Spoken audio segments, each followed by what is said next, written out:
Does the D.C. water system have a weak spot, making it vulnerable to contamination?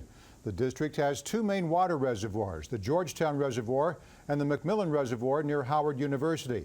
But that's just the start of the system. I-Team investigator Josie Sturman is live in the newsroom tonight with what's being done to protect our water system. Josie. Well, Morris, that protection starts with something called a vulnerability assessment. That's something the feds started to require after 9/11. DC Water tells me it did one of those assessments back in 2013, and they are updating as we speak. But even that cannot guarantee safety.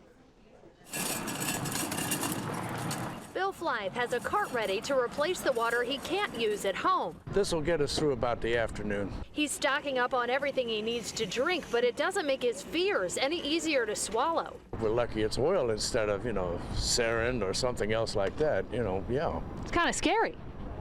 You think? The DC water contamination has many thinking about vulnerabilities in the system. The biggest threat is from an accident. That's why Robert Anderson says situations like what's happened in DC are crucial. The environmental attorney and GW professor says unintentional threats to the system shine a light on flaws. They're also discovered during required vulnerability assessments. How good of a job have they done at making sure this system isn't vulnerable? Well, I can tell you it's a lot safer today than it was 10, 20 years ago. Much safer, orders of magnitude. That doesn't mean that it's ever impervious to attack. That's impossible. But there is a full-scale effort to lower the odds. It starts at the aqueduct where the water is treated. Monitoring systems can flag harmful contamination there. That gets harder down the distribution line when something goes wrong in the pipes down below the street.